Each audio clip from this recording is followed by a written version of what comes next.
capítulo de número 2, do verso 7 até o versículo de número 11.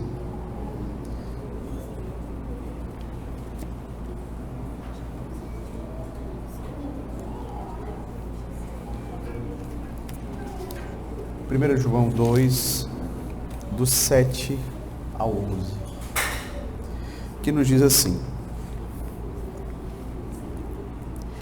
Amados, não vos escrevo mandamento novo, senão mandamento antigo, o qual desde o princípio ouvistes. Esse mandamento antigo é a palavra que ouvistes. Todavia, vos escrevo novo mandamento, aquilo que é verdadeiro nele e em vós, porque as trevas se vão dissipando e a verdadeira luz já brilha. Aquele que diz estar na luz e odeia a seu irmão até agora está nas trevas. Aquele que ama a seu irmão permanece na luz, e nele não há nenhum tropeço. Aquele, porém, que odeia a seu irmão está nas trevas, e anda nas trevas, e não sabe para onde vai, porque as trevas lhe cegaram os olhos. Até aqui, queridos, a leitura da palavra do Senhor Deus. Quero convidá-los nesse momento para fazermos uma oração ao Senhor. Vamos orar. Senhor, graças te rendemos, ó Pai, pelo privilégio de mais uma vez nos encontrarmos aqui, reunidos para lermos a Tua palavra, para podermos louvar e bendizer o Teu santo nome, e também, Senhor, para nos colocar diante de Ti em oração, suplicando a Tua graça, a Tua misericórdia sobre nós, quando abrimos a Tua palavra para meditarmos nela. Abençoe, Senhor, esses momentos, abençoe, Senhor, esse momento que agora vamos dar início à pregação da Tua palavra, que o Senhor possa, de fato, fazer com que esta palavra, esta pregação, esta mensagem esteja realmente de acordo com a Tua palavra. Seja uma exposição fiel, uma exposição clara, com intrepidez e autoridade a respeito dos Teus ensinamentos, a respeito das Tuas verdades aqui contidas para as nossas vidas. Abençoe a vida de cada irmão e irmã, que o Senhor possa nos dar a graça de podermos avançar na vida cristã, crescermos, sermos edificados para cada vez mais glorificarmos ao Senhor. E se porventura alguém que não conhece o Senhor, que aqui se encontra, que a mensagem do Teu Evangelho possa ser recebida neste coração, que o Teu Espírito possa agir, iluminando e capacitando para crer de fato e de verdade na Tua palavra. Assim, Senhor, eu te peço essas bênçãos no nome do Senhor Jesus Cristo. Amém. Amém. Queridos, em nosso tempo, é cada vez mais comum o teste de DNA para verificar a paternidade de alguém, seja de uma mulher que quer provar que o seu filho pertence a um determinado homem, seja um determinado homem que está inseguro em relação àquele filho, se realmente é dele, se pertence a ele. Então, nos nossos dias, é cada vez mais comum as pessoas recorrerem a esse teste, ao teste de DNA. Mas será que tem algum teste de DNA que assegura a paternidade divina ao nosso respeito? Seria bom fazer um exame e receber um atestado, receber uma comprovação: você é filho de Deus de fato. Mas João nos explica, queridos, que há um teste que não envolve você tirar sangue em jejum, não tem a ver com isso, mas envolve coisas que Deus fala que são as características daqueles que são seus filhos, daqueles que nasceram dele, daqueles que foram adotados na família dele. E é basicamente a respeito disso que eu gostaria de tratar com os irmãos nesta noite. Veja, a carta do apóstolo João tem como um dos seus objetivos mostrar como um filho de Deus pode se reconhecer como tal. É uma questão muito comum entre os cristãos terem dúvidas se de fato eles são cristãos. Talvez você já tenha se perguntado em algum momento da sua vida, será que eu sou um cristão de fato? Ou talvez essa esteja sendo a sua dúvida atualmente. Veja, no texto anterior, no capítulo anterior, o apóstolo João, ele já havia dado o primeiro teste para sabermos se de fato somos filhos de Deus. E esse teste é o teste do crescimento em santidade. Esse é um teste que ajuda a identificar quem é realmente nascido de Deus e quem são os impostores. Então, João colocou esse primeiro teste, o teste do crescimento em santidade. Aqui, queridos, nós vamos perceber um segundo teste que ele vai trazer aos seus leitores, que é o teste do amor. Interessante entendermos que aqui João está combatendo falsos ensinamentos de gnósticos naquela época, que ensinavam, dentre outras coisas, que a matéria era ruim e o que importava mesmo era o espírito. Então, por conta deste conceito, eles desprezavam o corpo. Eles diziam que não importava o que o ser humano fizesse com o seu corpo. Eles também negligenciavam as boas obras, ou seja, ao ver uma pessoa passando por uma necessidade, passando por fome, eles também não se importavam, porque as questões materiais para eles eram questões ínfimas, sem importância. Mas aqui o apóstolo João vai mostrar, meus queridos, que aqueles que conhecem a Deus, eles demonstram amor para com o seu próximo, e esse amor, ele é demonstrado em atitudes práticas. De modo, queridos, que nesta noite eu quero convidá-los para meditarmos sobre o seguinte tema: aqueles que estão na luz de Cristo vão crescer em amor uns pelos outros. Aqueles que estão em Cristo vão crescer em amor uns pelos outros. E o primeiro ponto que eu gostaria de destacar nesta noite é que o amor é um mandamento velho e ao mesmo tempo novo. É isso que nós vamos perceber aqui João dizendo a partir do verso 7. Amados, não vos escrevo um mandamento novo, senão um mandamento antigo, o qual desde o princípio tivestes. Esse mandamento antigo é a palavra que ouvistes.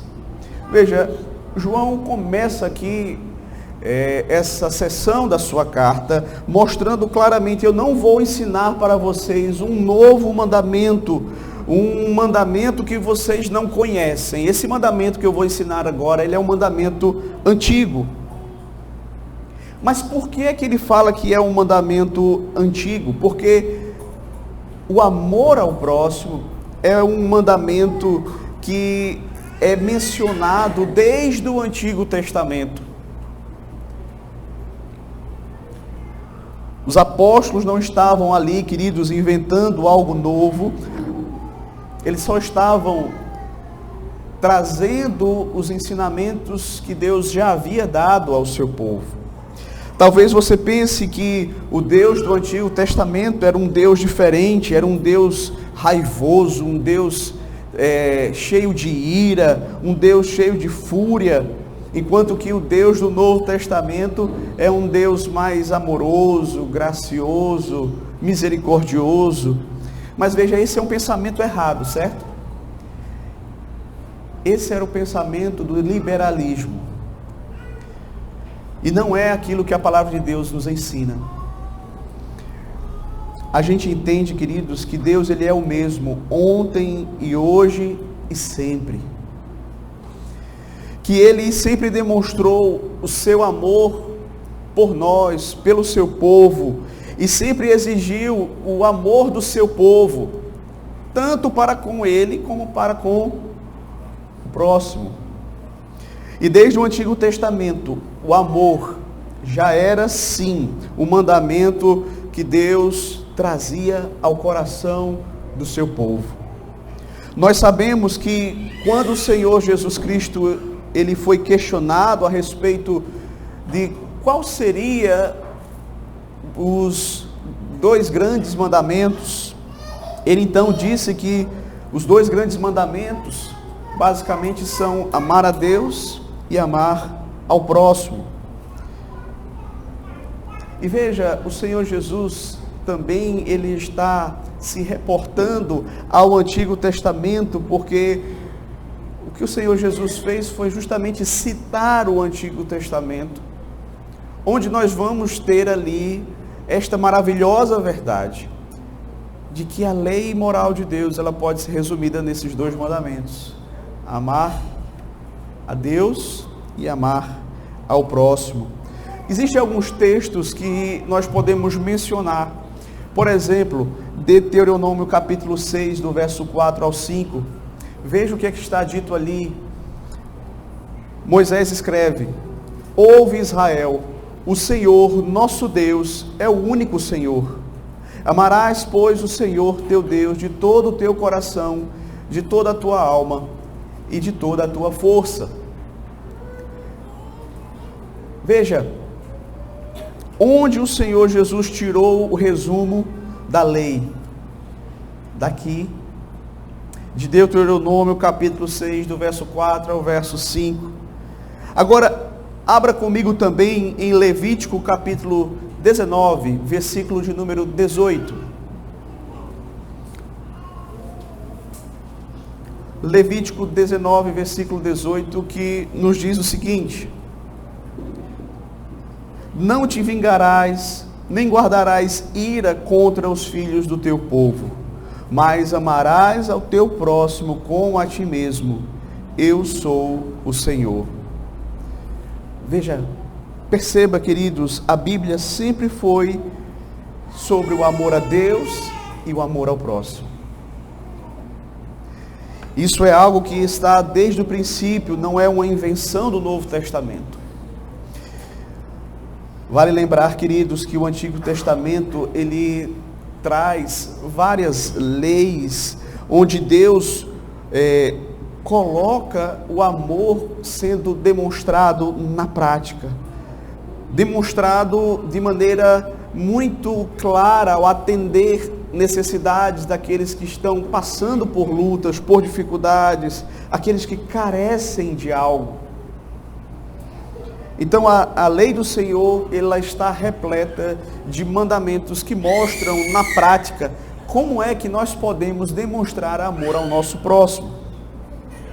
Como é que você demonstra amor ao seu próximo? Partindo aqui do Antigo Testamento, nós podemos ver alguns princípios. Por exemplo, aqui mesmo nesse capítulo de Levítico, você vai ver no verso 9, quando o Senhor diz assim: Quando também cegares a messe da tua terra, o canto do teu campo não cegarás totalmente, nem as espigas caídas colherás da tua messe. Sabe o que é isso? Amor ao próximo. Ou seja, amor ao próximo, ali, naquele contexto, era não colher tudo. Era deixar para quem também tem necessidade, para quem também precisa e tem fome. Amor, queridos, é demonstrado de maneira prática. Você deixar para aquele que não tem. Mas veja, verso 11, aqui ainda no mesmo capítulo, verso 11. Não furtareis, nem mentireis, nem usareis de falsidade, cada um com o seu próximo. Sabe o que é amar ao próximo? É não ficar mentindo a respeito dele. É não ficar mentindo para ele. É não pegar o que é dele, é não agir com falsidade. Seja falsidade no falar, seja falsidade no pensar, no agir. Mas veja, verso 13. Não oprimirás o teu próximo, nem o roubarás. A paga do jornaleiro não ficará contigo até pela manhã. Outra forma de demonstrar amor aqui ao próximo é não exigir dele o que ele não é capaz de nos dar. Amar ao próximo é tratar com justiça aquele que te serve. Aquele que te serve na tua casa, aquele que te serve lá no restaurante, seja onde for, tratar com justiça. Tratar com justiça é não negar o fruto do trabalho do seu próximo. É pagar a ele o seu devido salário, é pagar a devida gorjeta. Recompensar de maneira justa aquele que te serve, sem ficar querendo diminuir o valor do serviço do outro, sem ficar querendo sonegar aquilo que é de direito do outro. Verso 14, veja só. Não amaldiçoarás o surdo, nem porás tropeço diante do cego, mas temerás o teu Deus. Eu sou o Senhor. O que era amar o próximo? Amar o próximo é não zombar dos deficientes. É não tirar proveito daquele que está numa posição de fraqueza. Verso 15. Não farás injustiça no juízo, nem favorecendo o pobre, nem comprazendo ao grande. Com justiça julgarás o teu próximo. O que é amar ao próximo? É não favorecer a um em detrimento do outro, mas tratá-los de maneira justa. É exercer o justo juízo. Doa a quem doer. Verso 16. Não andarás com mexeriqueiro entre o teu povo, não atentarás contra a vida do teu próximo. Eu sou o Senhor. Então, o que é amar ao próximo? É não falar mal do outro, é não fazer fofoca a respeito do outro, é não entrar naquela rodinha que detona os outros. É preservar o nome do seu irmão. Verso 17. Não aborrecerás teu irmão no teu íntimo, mas repreenderás o teu próximo, e por causa dele não levarás sobre ti pecado. Sabe o que é amor ao próximo, querido? É não ficar guardando amargura no seu coração, é não deixar crescer um ressentimento no coração contra o seu irmão. Isso é amar ao próximo. Verso 18. Não te vingarás, nem guardarás ira contra os filhos do teu povo, mas amarás o teu próximo como a ti mesmo. Eu sou o Senhor. Então, amar ao próximo é você não ferir de volta, é você não pagar o mal com o mal, é você não buscar se vingar. Então, e aí, no final, ele resume tudo isso em amar ao próximo como a ti mesmo. E aqui nós temos o resumo de todos esses mandamentos. Aqui é o resumo, mas você quer detalhado, é só ler os versos anteriores. Então, queridos, muitas vezes nós tratamos o amor apenas de uma forma abstrata. Pensamos que devemos demonstrar amor para com o próximo quando nós sentimos vontade. Não, eu senti no meu coração, eu vou fazer isso. Mas a palavra de Deus nos ensina, meus queridos, que praticar boas obras já é amar ao próximo. Você não precisa sentir no coração para fazer. Ao fazer, você já está demonstrando amor para com o próximo. Como foi que Deus demonstrou amor para conosco? João 3,16. Porque Deus amou ao mundo de tal maneira que deu o seu Filho unigênito, para que todo aquele que nele crê não pereça, mas tenha a vida eterna. Então, Deus amou. E como foi que Ele provou esse amor para conosco? Ao dar o seu Filho. Então, o amor, meus queridos, biblicamente, ele não é meramente um conjunto de pensamentos, de intenções, de querer realmente fazer o bem ao próximo, mas é você de fato fazê-lo.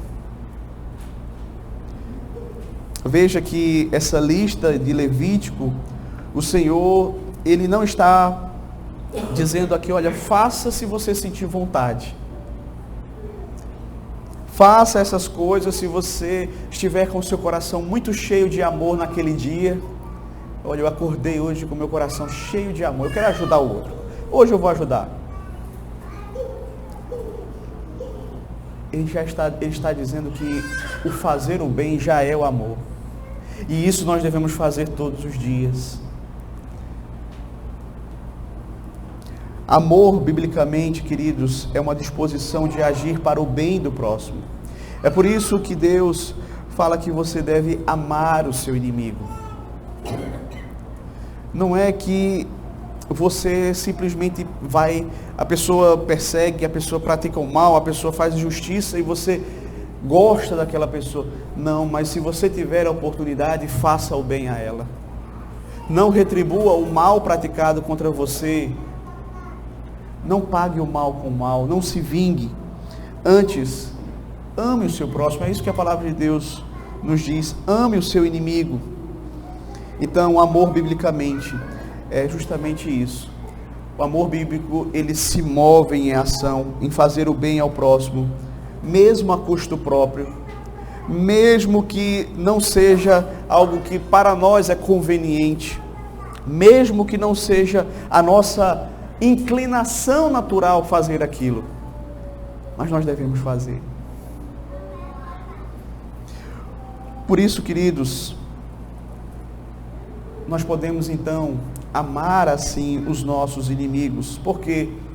Porque Deus nos capacita para isso. Primeiro, porque foi Ele que nos amou primeiro, e Ele nos amou quando nós éramos inimigos dEle. Lembre-se que a Bíblia nos ensina isso, que Deus enviou o seu Filho para morrer por nós, sendo nós ainda pecadores, ou seja, nós ainda estávamos naquela condição de rebeldia, de inimizade, e foi naquela situação que Ele nos amou.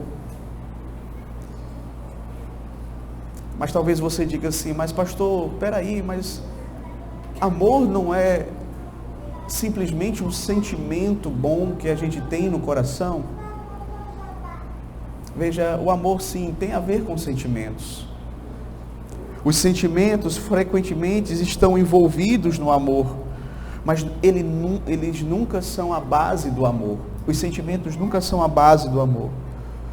Você pode amar ao seu inimigo, fazer o bem a ele, mesmo sem achar isso muito gostoso de fazer. O que a Bíblia nos manda é fazer, é agir, ainda que os seus sentimentos digam não faça. Mas se a Bíblia diz faça, então é isso que nós temos que fazer.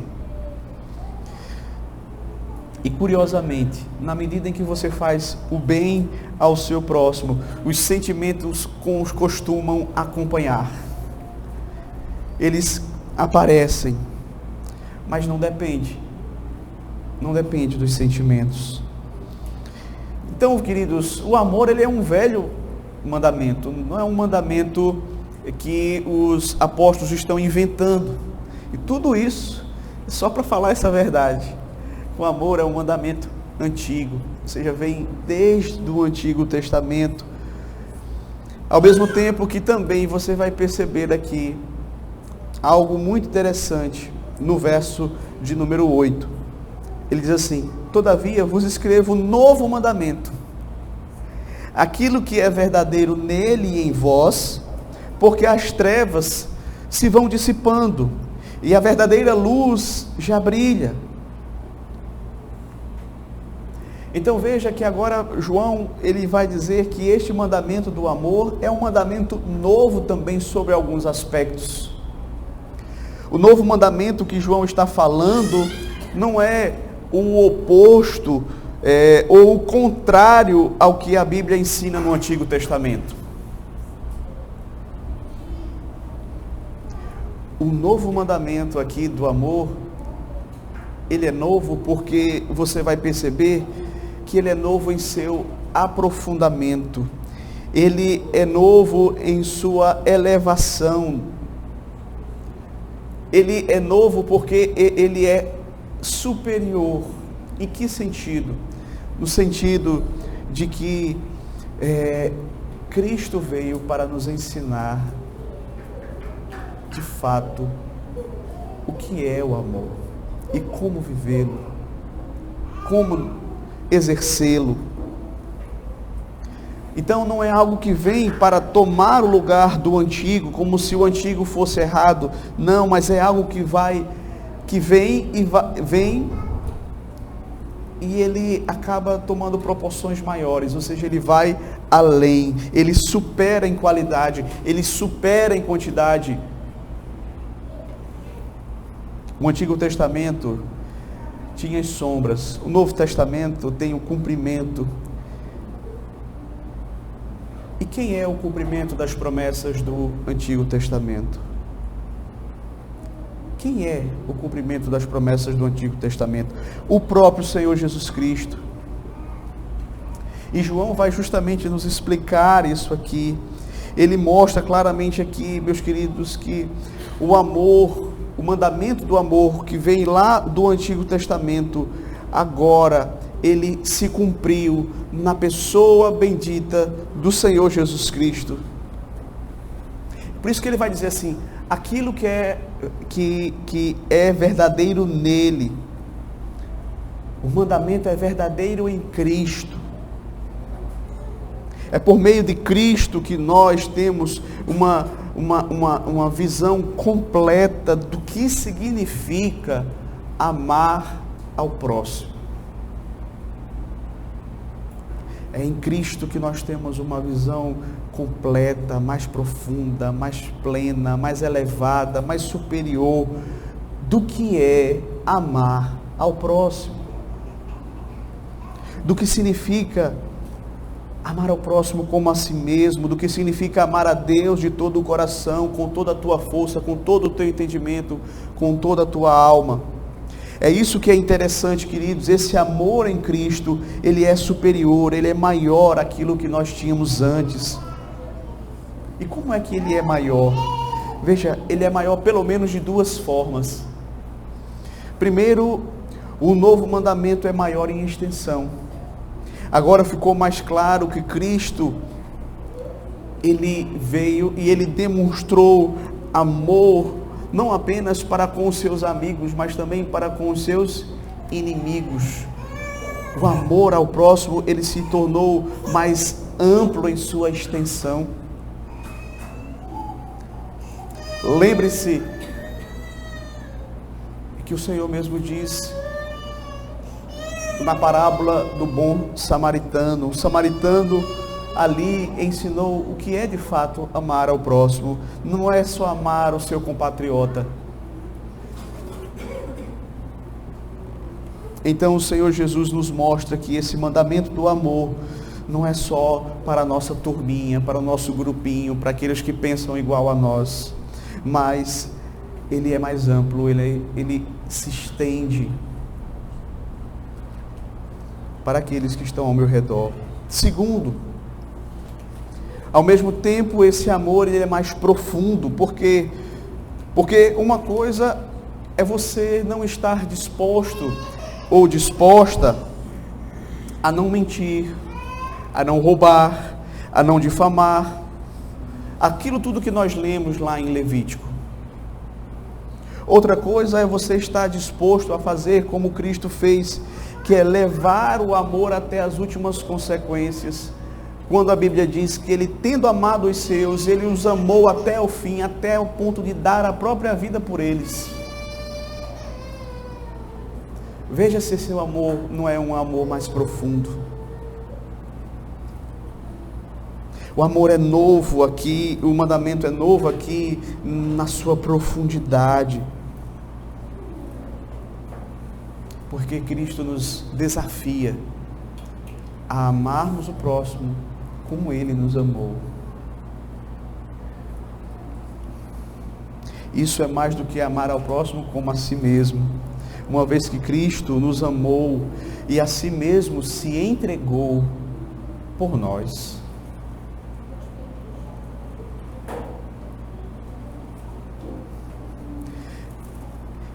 É isso que o texto fala, meus queridos. Antes nós estávamos na escuridão. Mas agora, nós que temos o sol da justiça, agora nós já temos a possibilidade de começarmos a amar como Ele nos amou. Antes nós estávamos no escuro e não podíamos fazer muita coisa, podíamos fazer um pouco, mas a falta de luz limitava a nossa ação, o nosso entendimento. Mas agora, com a vinda de Cristo, tudo ficou mais claro. A luz começou a brilhar. É o que o texto fala aqui, as trevas se vão dissipando e a verdadura já brilha. E aqui nós chegamos ao nosso segundo ponto. O amor evidencia quem está na luz. Veja que no verso 8 ele falou aquilo que é verdadeiro nele, ou seja, em Cristo.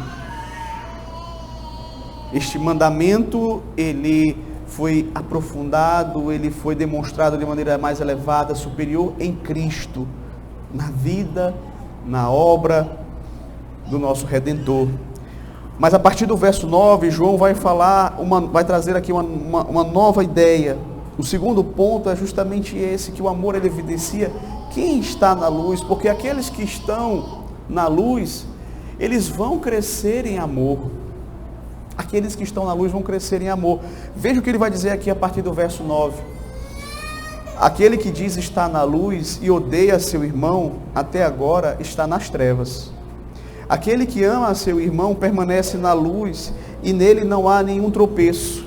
Aquele, porém, que odeia seu irmão está nas trevas e anda nas trevas e não sabe para onde vai, porque as trevas lhe cegaram os olhos. Agora, João está pronto para aplicar o teste do amor. Veja, os gnósticos afirmavam que eles estavam na luz, que eles eram iluminados, que eles tinham um entendimento mais elevado.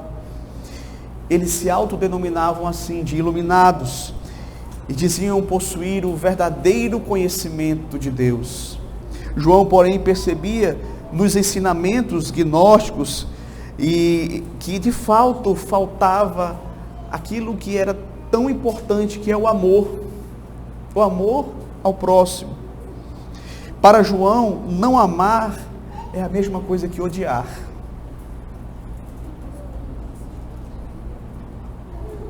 O ódio a que João se refere aqui na carta é a falta de cuidado, é a falta de provisão, a falta de ajuda para com aqueles que são verdadeiramente necessitados. Que era a ideia do gnosticismo, porque eles desprezavam o corpo e como parte desse pensamento, ou como consequência deste pensamento, eles não estavam nem aí para as necessidades materiais que os irmãos passavam, para as dificuldades que eles tinham. Essa despreocupação demonstrava que eles estavam errados, que eles ainda estavam nas trevas, que eles não tinham nada a ver com a luz. Para João, o ódio ao irmão é bastante revelador, porque indica que eles não tinham um conhecimento mais elevado, nem um conhecimento verdadeiro de Deus. Pelo contrário, eles sequer conheciam a Deus. Porque quem não ama, quem odeia o seu irmão, está nas trevas.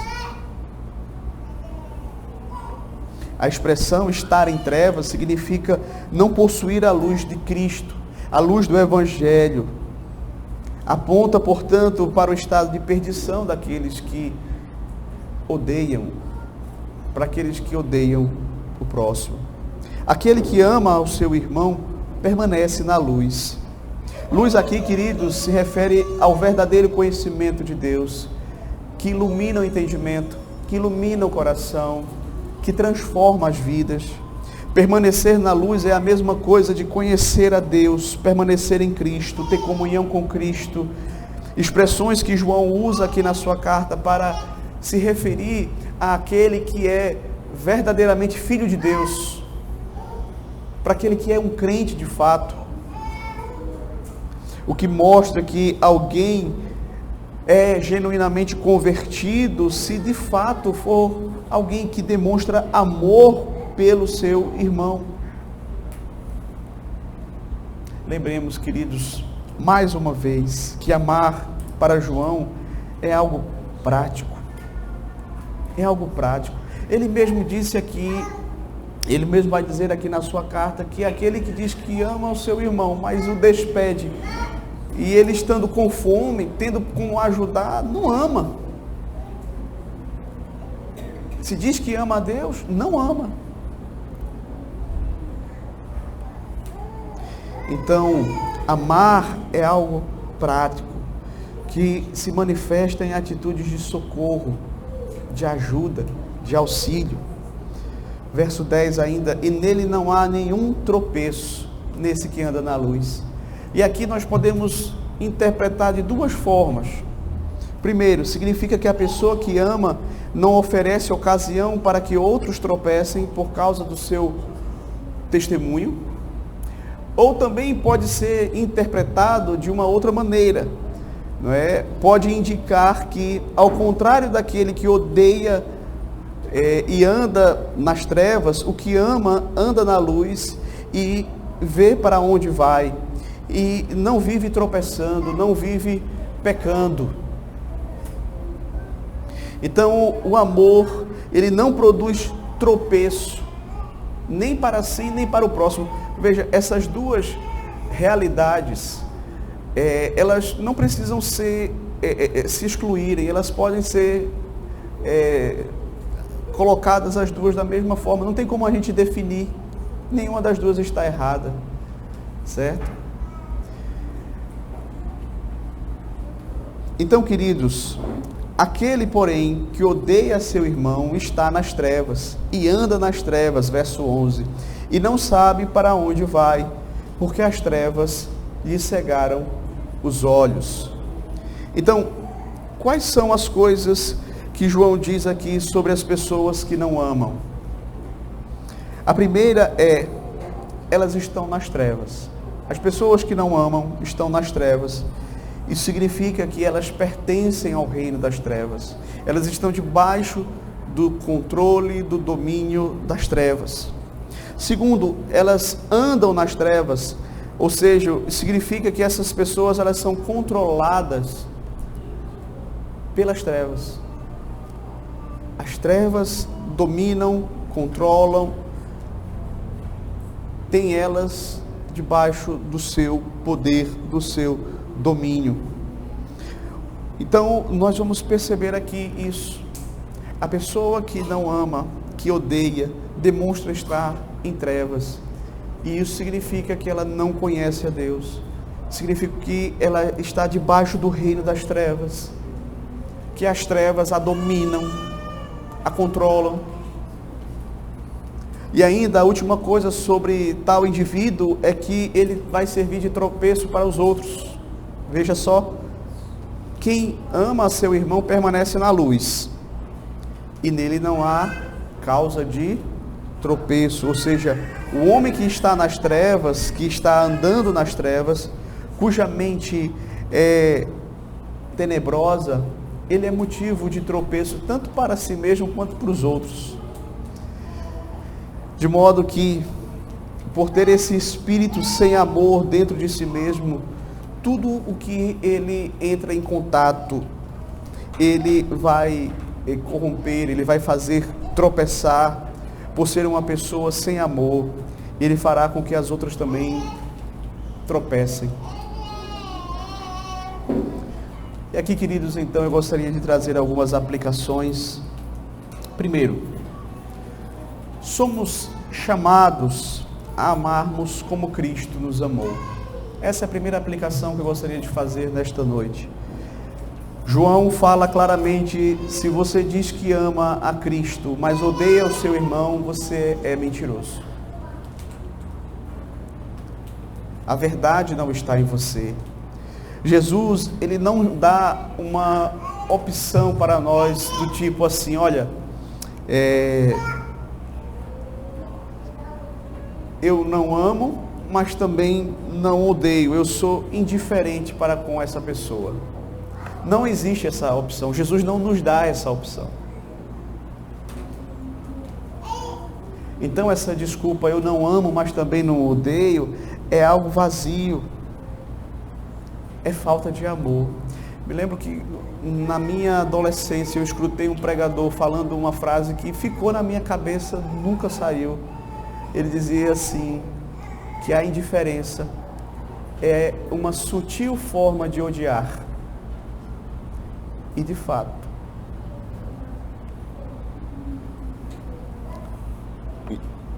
uma das formas de nós demonstrarmos ódio para com o nosso irmão é através da indiferença. A primeira carta de João nos desafia a viver um cristianismo verdadeiro, prático, voltado para o amor ao próximo, para o amor a Deus. E esse amor ao próximo demonstrado em atitudes concretas, em obras, em atos, que de fato acompanham aquilo que sai da nossa boca. Ou seja, uma atitude coerente entre aquilo que nós pregamos e aquilo que nós praticamos. Segundo, faça consigo mesmo o teste do amor. Essa carta, ela nos desafia a fazermos um exame em nós mesmos. Se o amor e o ódio são bastante reveladores a respeito da situação de alguém diante de Deus, se essa pessoa está na luz ou ela está nas trevas, pergunte a si mesmo de forma honesta, como é que está a sua vida espiritual? Você tem dúvida de que você é um crente mesmo? Olhe então a sua vida, examine o seu coração. Você tem um crescente amor pelo seu próximo? Veja, não é um perfeito amor, certo? Mas um crescente amor pelo seu próximo. Esse é o segundo teste que o apóstolo João traz aqui na sua carta. Ou você só pensa em você? Você é incapaz de servir com ações práticas a quem está ao seu redor? Ou até mesmo quando você serve, você só serve para ser visto pelos outros? Para que as pessoas olhem para você e digam, olha, fulano é uma pessoa prestativa, é uma pessoa servidora, é a pessoa que ajuda o próximo. Você está disposto a fazer essas atitudes de amor, de auxílio, de misericórdia, de socorro, de serviço, quando ninguém está vendo? Terceiro, é por meio do amor que seremos reconhecidos como discípulos de Cristo. Lá no Evangelho de João, algo muito interessante a respeito disso é dito no capítulo 13, do verso 34 ao 35. Novo mandamento vos dou, diz o Senhor Jesus, que vos ameis uns aos outros, assim como eu vos amei. E também vos ameis uns aos outros, e nisto conhecerão todos que sois meus discípulos, se tiverdes amor uns pelos outros. Então, como é que as pessoas vão de fato nos reconhecer como discípulos de Cristo? Se tivermos amor uns pelos outros, como Ele nos amou. E queridos, o alerta do Senhor Jesus aqui é sério, e nós precisamos levar a sério. Precisamos de fato entender, queridos, que a maneira como nós vamos dar testemunho para aqueles que estão lá fora, para aqueles que não conhecem o amor de Deus, é demonstrando amor para com o nosso próximo, é pregando o amor e vivendo o amor.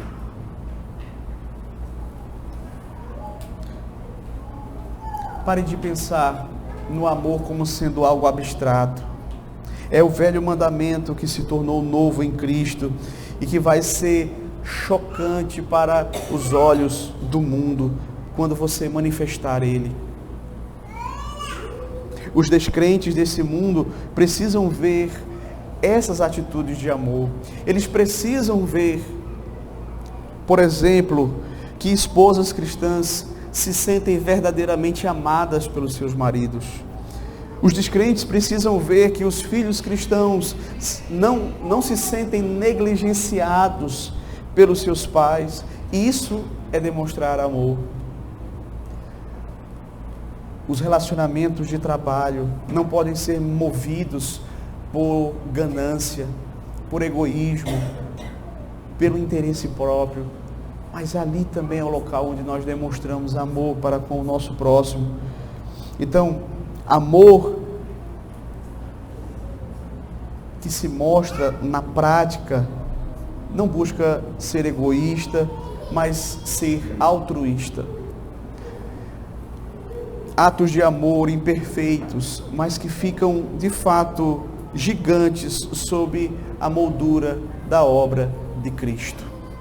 Cristo, meus queridos, aperfeiçoa os nossos esforços, ainda que sejam falhos.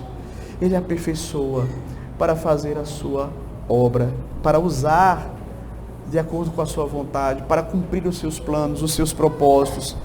É impossível você entender que esse projeto de amor e santificação não tem nada a ver com você, ou que você vai poder desenvolver esse projeto de santificação e de amor sozinho.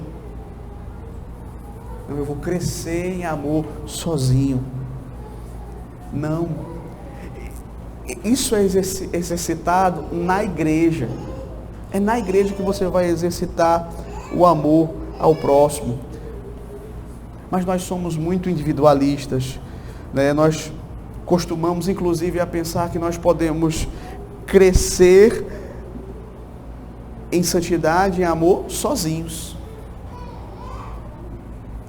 Tim Charles, ele fala algo muito interessante sobre esse aspecto corporativo do crescimento em amor. Ele diz assim: isso tem sido um desafio para mim. Eu preciso crescer em santidade, não apenas para o meu próprio bem, mas também por causa do amor e preocupação pelos que estão ao meu redor. E aí veja como é que ele conecta santidade e amor. Ele diz assim: se eu amo as pessoas da minha igreja, eu tenho que crescer em santidade para o bem delas. Eu tendo a pensar que santidade é uma busca individual. Mas como eu vejo a santificação como um projeto da comunidade toda, essa passa a ser uma busca em equipe. Eu estou crescendo em santidade para ajudar aos outros a crescer em santidade. Eu estou matando o meu pecado para ajudar os outros a matarem o seu pecado. Minha igreja precisa de mim e eu preciso da minha igreja. É assim que Deus planejou. Então veja que coisa maravilhosa, queridos, porque de fato é algo que nós buscamos individualmente crescer em santidade, mas isso também é algo que tem a ver com a vida corporativa, comunitária, com a vida na comunhão dos santos. Não é um processo que eu fico só restrito à minha vida, não. Eu cresço junto com o corpo, eu cresço com o meu irmão, eu ajudo ele a crescer. A santidade dele me ajuda, a minha santidade ajuda ele, e assim nós nos ajudamos e nós crescemos, e nós nos estimulamos no amor e nas boas obras. Então, queridos, o verdadeiro crente é alguém que busca andar como Cristo andou, que busca servir concretamente ao próximo, não para se tornar filho de Deus, mas porque já é filho de Deus. E ninguém está dizendo, queridos, que isso não é fácil, isso é difícil, é doloroso, é algo que vai muitas vezes nos custar caro. O próprio Senhor Jesus sabia muito bem o que é isso, porque, como eu disse, tendo amado os seus, Ele os amou até o fim. Que possamos seguir o seu exemplo, que possamos amar ao próximo como Ele nos amou. Que Deus nos abençoe. Amém. Amém.